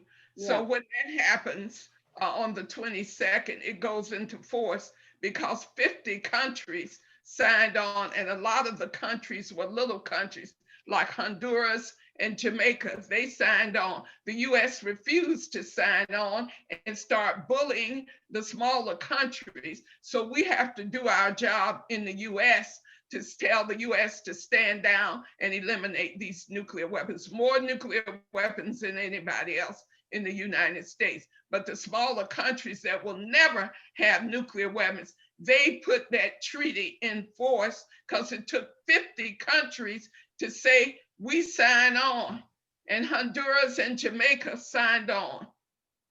That's what made it happen in the end. So please understand where we are. Now, the board of the Southern Anti-Racism Network is going to meet, and we insist on culture being a part of all of these meetings over the next few months. So we're gonna ask Daryl, Bilal, and Lucy to become permanent members of the committee to plan the next few sessions, so that we make sure that we have the music and culture that we're going to be hearing at the end when the concert takes place. But what we're looking for are other representatives from other Black organizations. And I would say that it would be an honor to have the Malcolm X Greenville representative, Sister Afia, to be here, and then to have Sister Ayodele of the Republic of New Africa to be here. Those are the two organizations I know that are represented here, as well as Empress Chi. So in essence, I'm saying the speakers, the women speakers, to join the planning committee to plan for January, because we want to give opportunities to other speakers. And so we will plan for the January meeting, which would be at the end of January. So if I could hear from Darryl Moak, Lucy Murphy, and Bilal Sunni Ali, if they accept, or any questions they may have about this offer. Comrade Darryl Moak. Don't have any questions this moment. We'll talk about it more offline together, but I'm honored to be asked and honored to be a part of the work that we're doing as a collective community and that SARN is doing. I've been honored to be a part of a couple of events with SARN, and I am excited. Well, thank you, Darryl. So we could hear from Lucy. Lucy, by the way, is a founding member of the Southern Anti-Racism Network. So when we met at the Highlander Center in June 1999, Lucy was there. So when you see our founding picture, you will see Lucy. Lucy brought us music then, along with the famous Fred Ho, jazz saxophonist Fred Ho. He was at our founding meeting with Lucy Murphy, and he taught Marxism the whole time he was there, didn't he, Lucy? So where is Lucy? We need to hear from Lucy. Did Lucy leave us? She's still here. Lucy, you're muted. Oh. Well, Lucy, do you understand the offer? Unmute yourself, Lucy. No, what was the offer? That you, Darryl, and Bilal Sunni Ali will join the collective led by the Southern Anti-Racism Network to do the next 4 sessions, so that we can make sure that we have culture in all of the sessions going forward. I'm happy to do that. And it's, oh, great, because see, when I first met Lucy and I heard her sing Links on the Chain, I was just following her around, inviting her to everything in the union movement. I became such a fan, I made myself a nuisance, because this sister, how many languages do you sing in, Lucy? 12. So she's got it going on. Yes, so now, Brother Bilal, accept. Yeah, I already put it in the chat, and thank you for the invitation, and I gladly accept. I'm happy to be a part of the work, to continue being part of the work, cultural work, working with SARN. Well, the important thing to know is that Bilal is also working on a major campaign to free Imam Jamil Al-Amin. So he brings the politics of freeing political prisoners. And it seems to me, I heard, Brother Bilal, that you were once a political prisoner. Was that some rumor? That's a rumor that's true. I was several times a political prisoner. And so we have what we're pulling together. So now I have to ask Sister Oyedele Kofi if she will join in this section of the Black Liberation Movement, because I want to understand more about the Republic of New Africa. I know that there are several organizations that consider themselves coming out of those roots, like the New African People's Organization considers itself coming out of those roots. I know that NCOBRA considers itself coming out of those roots. And so we have to come together to make sure that we're moving this section of the Black Liberation Movement, we will connect with our other friends because Ajamu Baraka and Ashaki Benta, the Black Alliance for Peace and the Black Workers for Justice, they are also moving on a parallel track. And Brother Bilal, I envision a convergence at some point so that we aren't splintered off in various sections of the Black Liberation Movement as we currently are in our work, in our practice, and in our political thinking. But we have to have a convergence at some point. And like I told you, we have a Chokwe Lumumba conversation because Comrade Chokwe was the go-to person when we ran into trouble. He was a diplomat to deal with all of our foolishness. Do you hear me, Brother Bilal? Yes, I hear you, and I accept that, Brother Chokwe, like when you said I was once a political prisoner, the reason I'm not a political prisoner today is largely through the work, not only of all the comrades, but largely through the legal work, legal and political work of Brother Chokwe in the courtroom. So I'm honored to be asked to follow in the vein that he continued, that he moved us ahead. And I appreciate that. I appreciate that, and I'll do my best. Because next time it would be great if you could speak about the RNA 11, because that's what I remember, that Chokwe was so instrumental in that. And so you were part of the RNA 11? No, I wasn't part of the Were you, RNA 11. Bilal? I was not part of the RNA 11. As a matter of fact, I was already a political prisoner when I heard about the RNA 11. But there are many members of the political prisoners who are members of the RNA 11 who are very active in the liberation struggle today, still currently, those who are out and, not walking around wearing a badge saying, I'm a former, I'm one of the RNA 11, but they're busy doing their work without drawing attention to the fact that they were RNA 11. And we recognize the humility in which they work, and we try to emulate that as well. Well, there is a comrade who is out in Atlanta. He started an organization called Functional Unity, and he was part of, if I recall. So we need to get up with him. Brother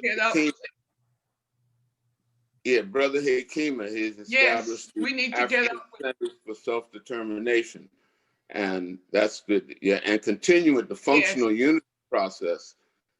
They're definitely moving forward with the functional unity process, and that's what we embrace and want to get other people to embrace, throughout the Black liberation struggle. Well, thank you. And that is where I think we can go with this, because for me, strategic planning is key. I study the art of war. See, those of us who were union organizers, that famous historic Chinese work called The Art of War, well, it's actually a way to talk about strategic planning. And union organizers are told to read that book to help us understand how to plan our campaigns. And I am an ardent student of the art of war. So we have to understand it in order to be able to end it from the imperialist side, because the imperialists use that book to plan their wars and their strategies, because the Chinese are experts on the question of war. They've been doing it a very long time. And so, but it's also a way for us to understand strategically how to plan our work. So thanks for listening to the chat.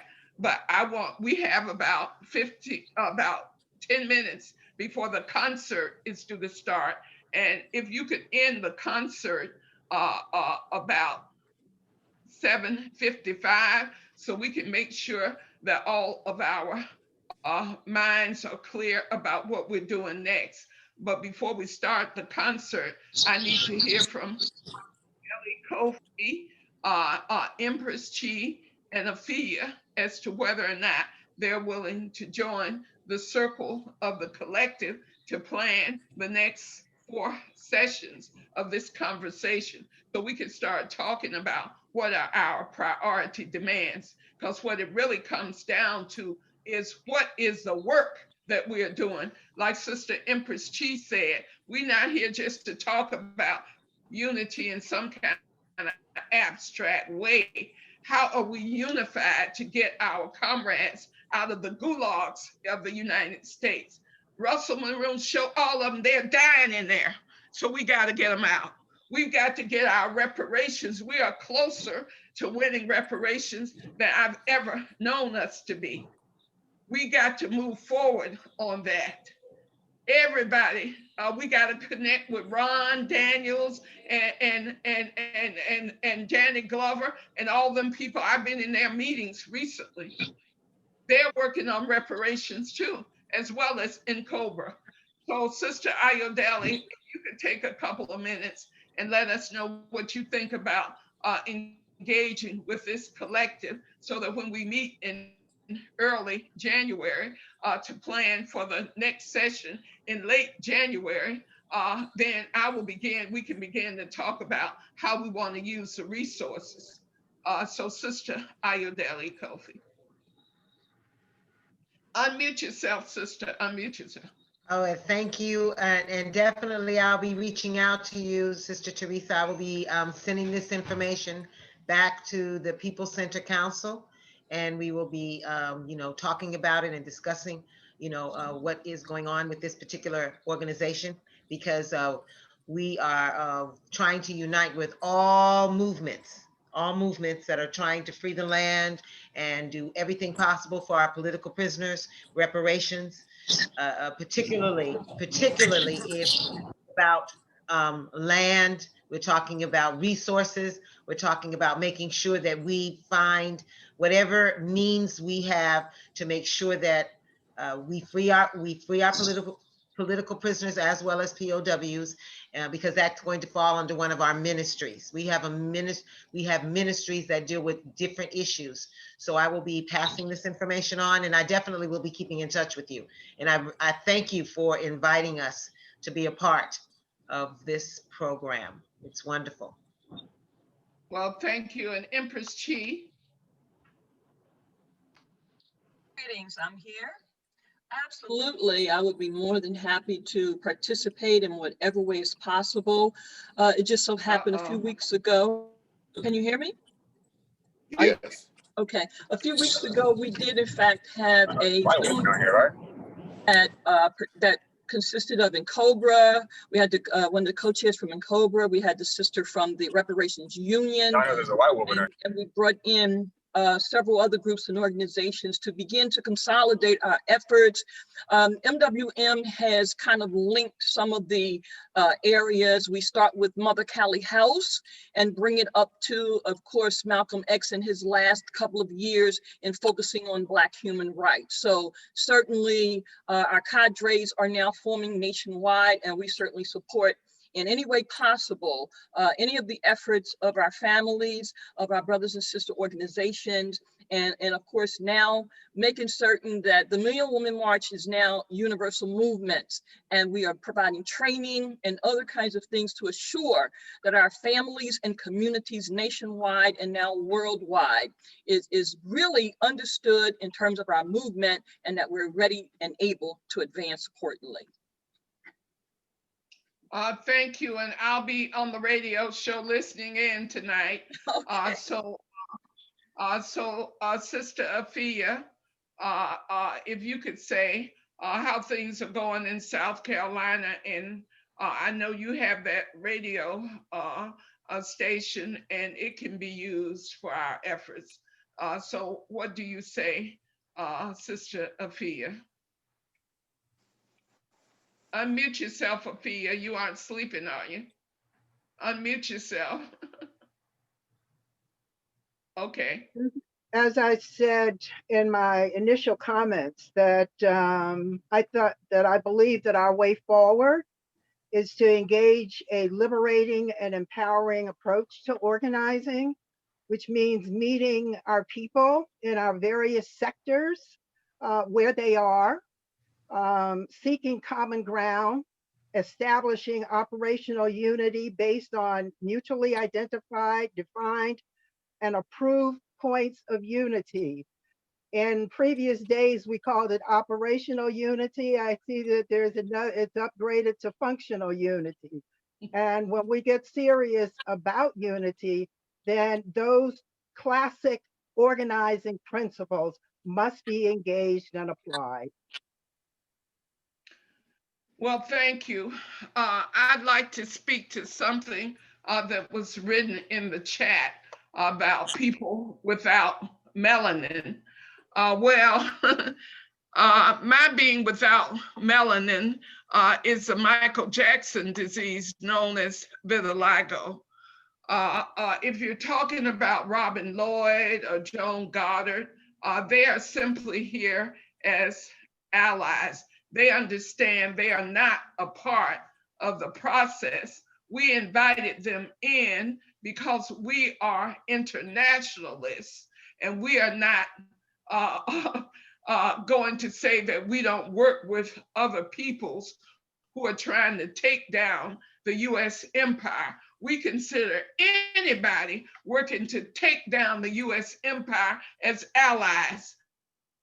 And that's what the Women's International League for Peace and Freedom has been doing for 105 years. There are very few organizations that have lasted over 100 years. The NAACP, the Fellowship of Reconciliation, the American Friends Service Committee. Those are the 4 organizations I know in this country that are over 100 years old. Our organizations may last for 10 years, like the Black Radical Congress, like the Black Left Unity Network. The Republic of New Africa has somehow managed to maintain over how many years? Is it 50 years now? How long has the Republic of New Africa? 52. 52 years.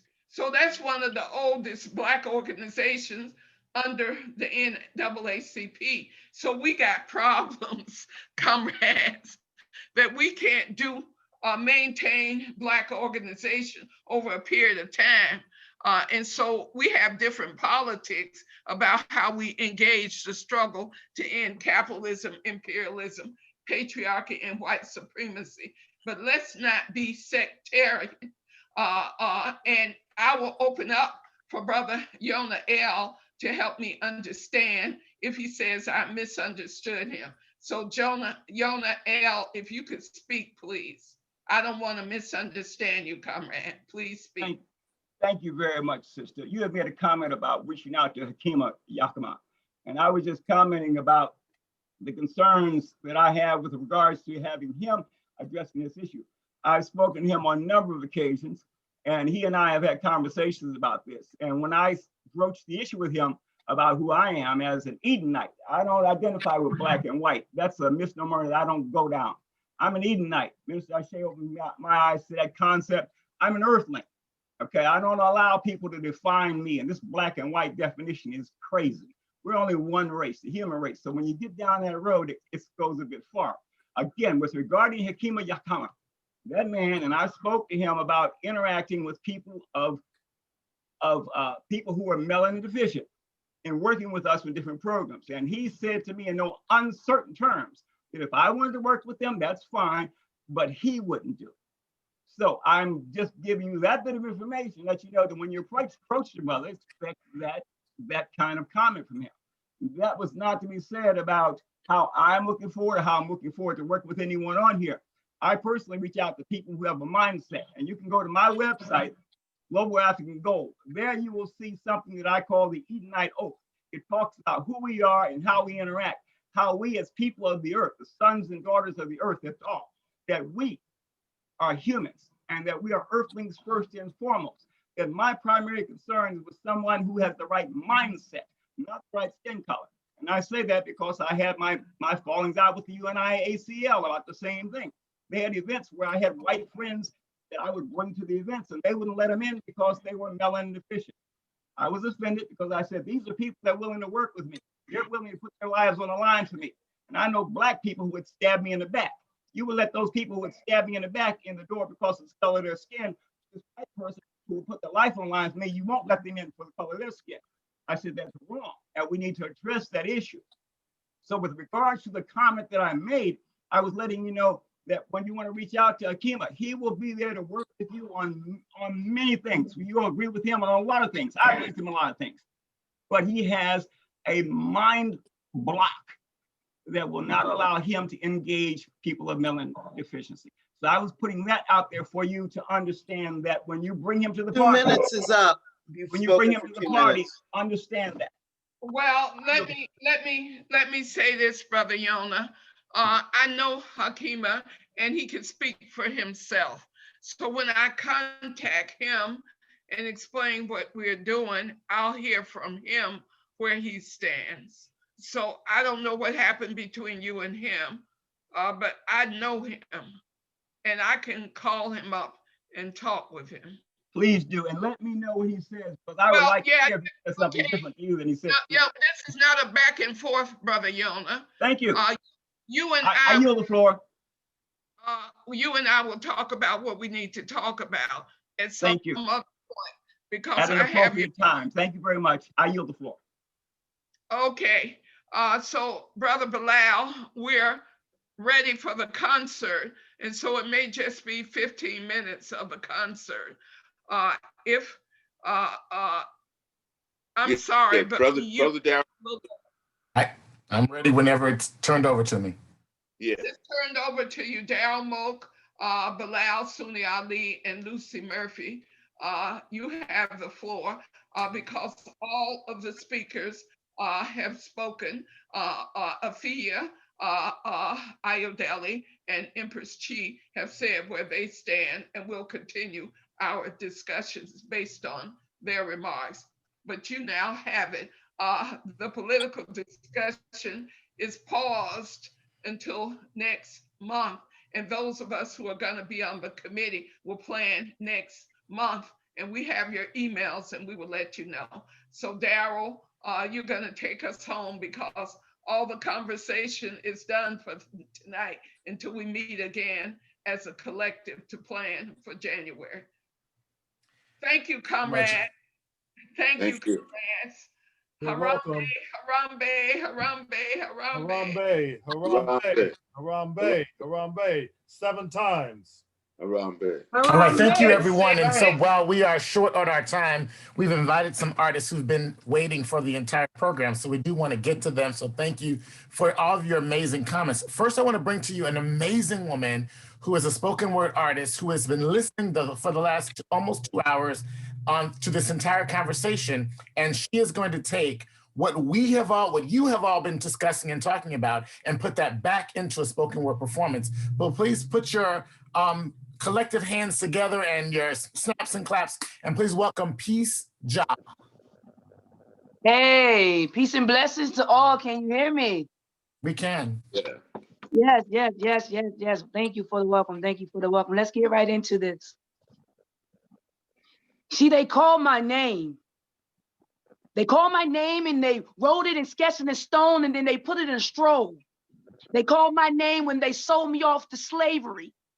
They called my name when they left me in the trenches of trying to get through all the different dissections from people taking from me the blood of my father, the missing pieces of my sister, the conversation that dismisses me, and all the people who were against me were just like me. The ones that looked in the mirror, they were the shade of me. The ones that walked down the street, they were afraid of me. The ones that wanted to be a part of me, they were doing things in spite of me. But they put my name in a scroll and they said they believe in me.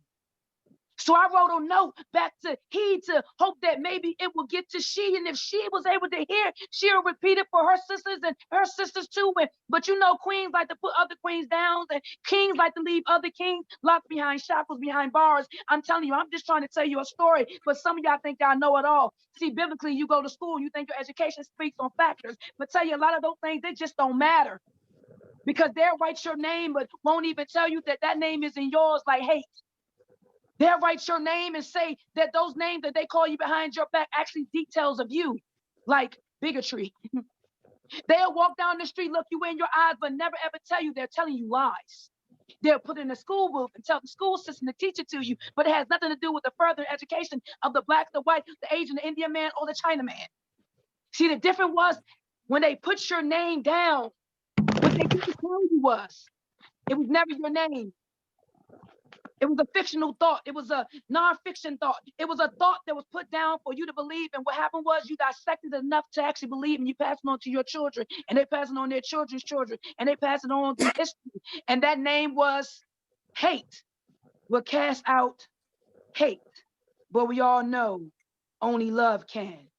So when you sit back and you judge your brothers and your sisters, whether gay, straight, lesbian, transgender, or in between those, the ones that go to church, don't go to church, the ones that know education, the ones that may speak ignorant, the ones who are looking at you that wanted to know the truth. Light, darkness cannot drive out darkness, only light can. So I encourage you all, be the light with me or continue to be comfortable in the dark. I see you. Yeah.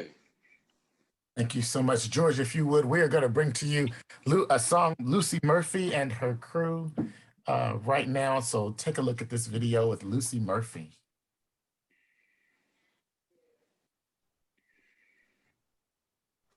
Please give me several seconds to get it together. Well, Lucy, while she's doing that, go ahead and tell us a little bit about this song that we're going to hear and see.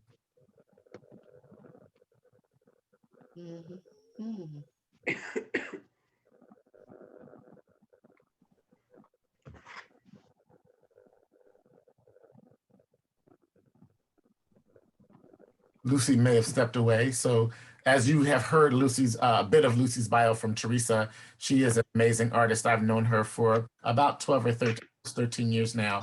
And she sings all over the world and all over the metropolitan area, particularly with various choruses, and particularly DC Labor Chorus and her own work. We have been pushing her for years to put out something of her own so that we could remember her voice and her message, and she has done that. So please enjoy this presentation from Lucy Murphy. Okay, man. We're very close now. All right, then.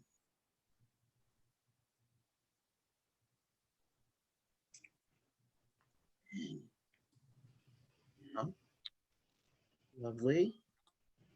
Here it is.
Los ancestros y sus cantos, historias de resistencia en tambores han marcado.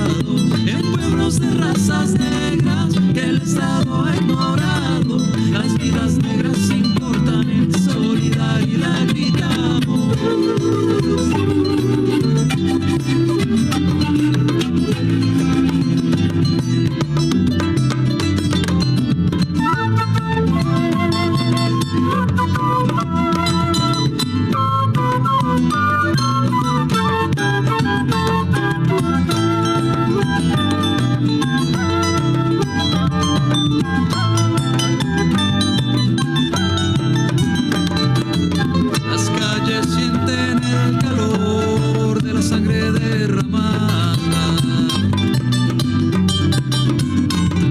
Escuchan las protestas del pueblo en llamas. Abolir la policía, la migra y fuerzas armadas.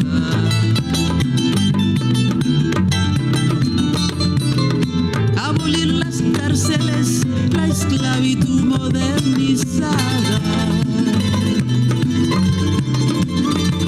Salgamos a protestar.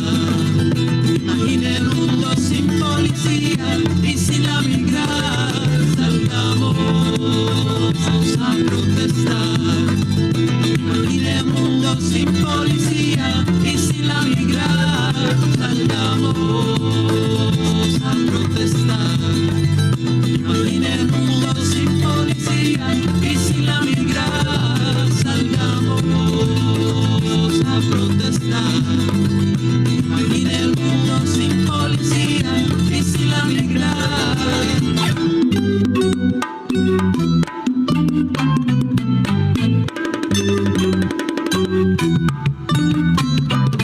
Las vidas negras son preciosas, las vidas negras son preciosas, las vidas negras son preciosas, las vidas negras son preciosas, las vidas son. All right. Thank you, Lucy Murphy, for that offering into tonight's programming. We would like to introduce next to you. You have seen her earlier this evening. She gave us a libation. We invite you now to enjoy the artistic presentation of Nana Malaya. Hi, blessings, everyone. Everything that was said today is so powerful, along with, of course, these principles of Kwanzaa that should be used all year. So I'm going to share with you a very profound poem to me, because I think in its simplicity is profound. And it's talking about our presence as a present. Your presence is a present. It may be all you have to give. Your presence is a present, a committed life you live. You serve with your blessings. You serve with your care.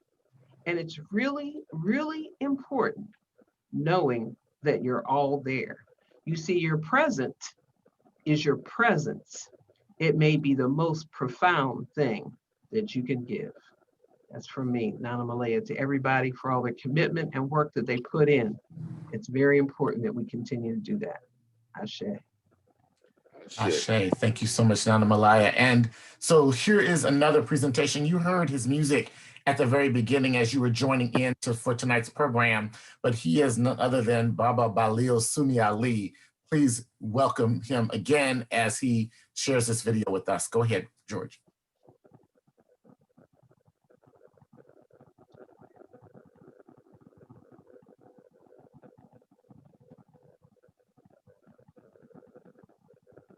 I'm working on it. I'm nearly there.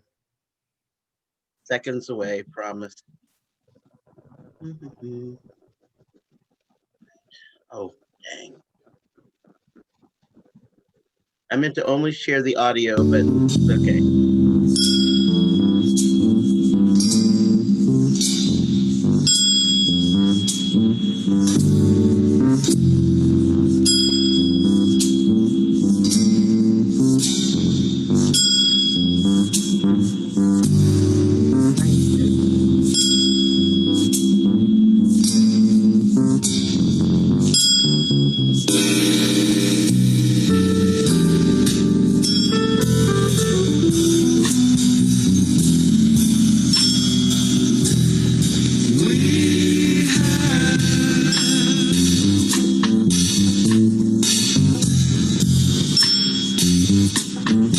something to offer you.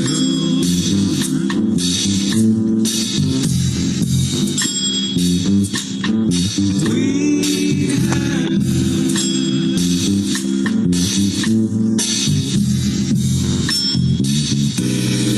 music to offer you.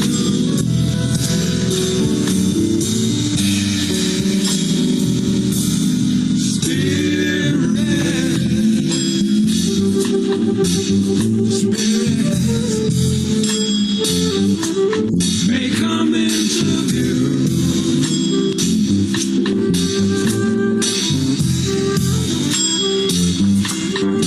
We have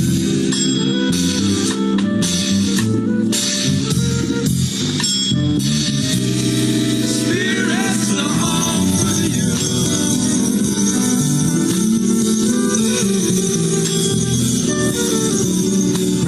Seasons may change and feelings may change, but music remains.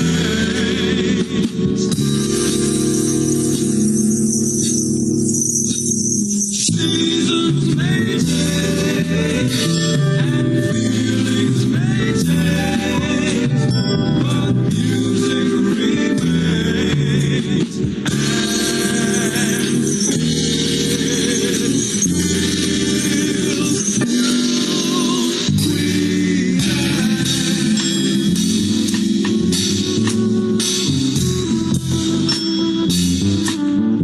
Something to offer you.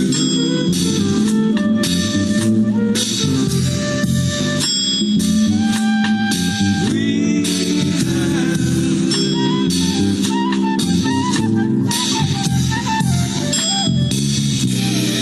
new love to offer you.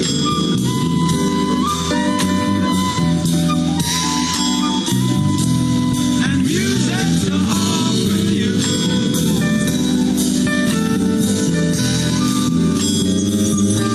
And spirits to offer you.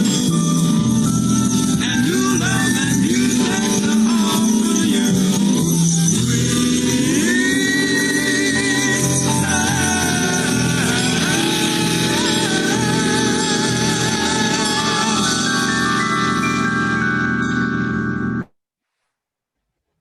All right. Thank you so much, Balio Suni Ali, for that offering. And thank you to all of our artists tonight that have joined in with us for this presentation and of solidarity through the arts that speak to the movement and the work that we do also.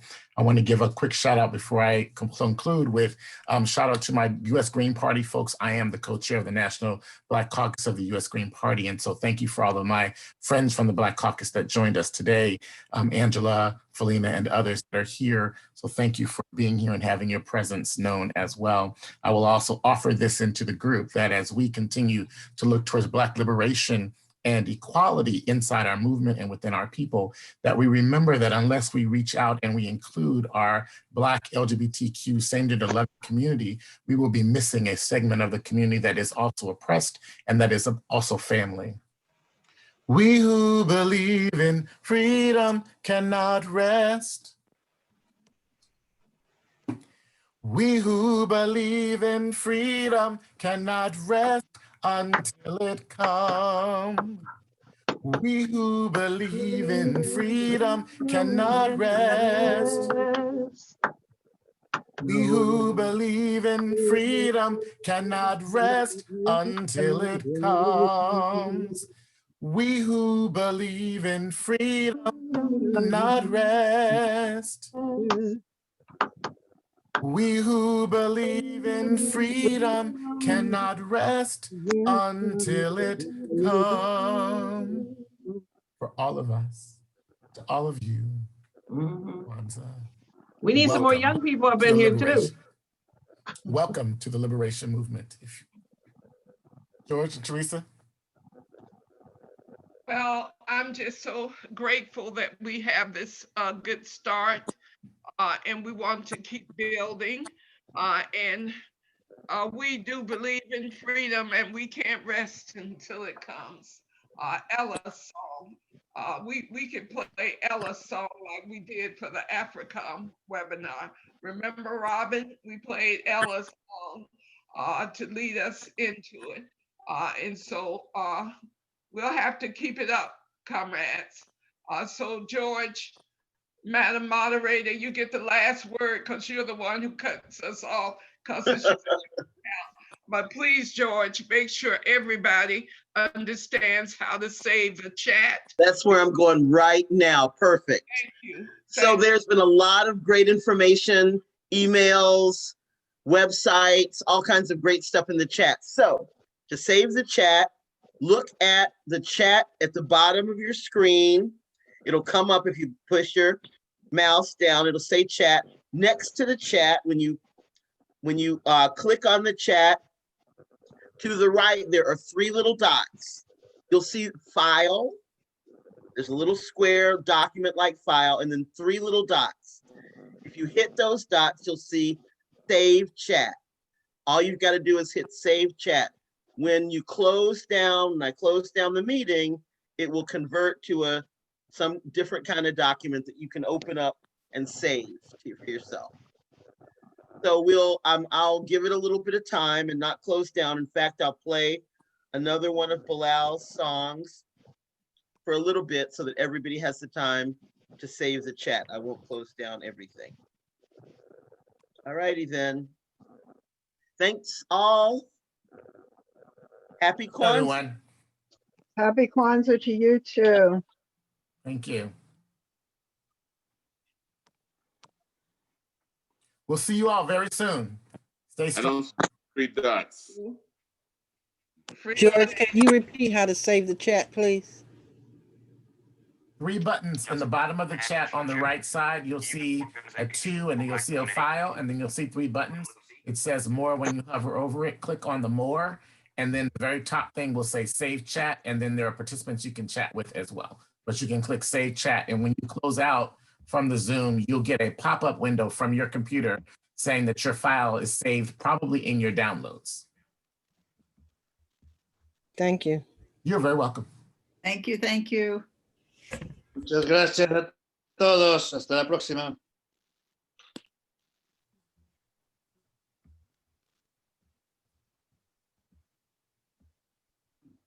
Free the land by any means necessary. By any means necessary.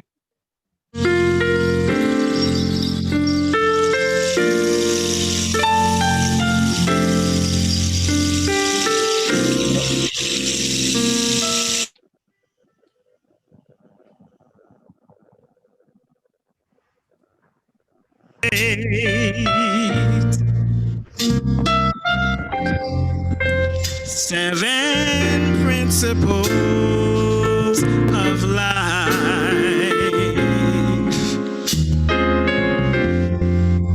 placed in our heart from creation's first start.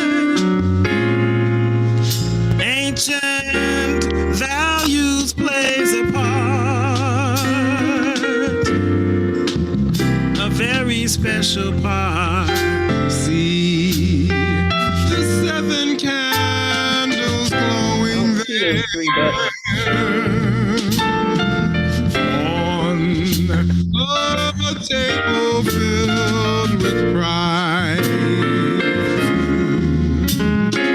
for things we know about our heritage grows, sets a feeling deep inside, a feeling that freedom's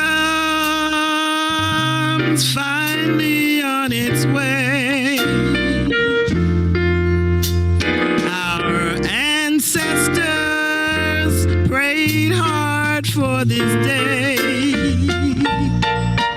and it's a victory in such a peaceful way. So we cherish our own precious holiday. And so this heart it comes down to us, just as blessings from above, and it's so glorious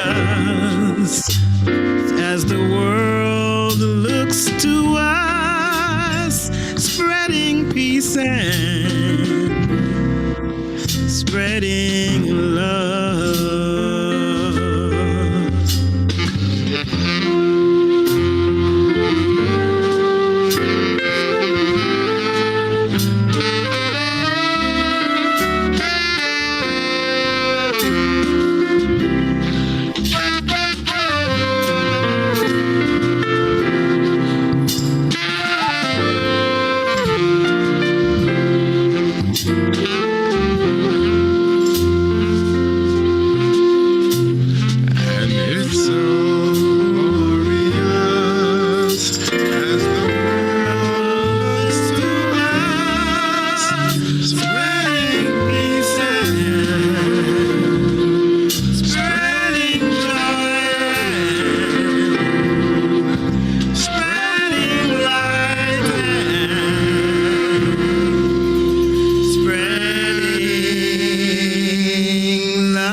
All righty then. I trust everybody saved the chat.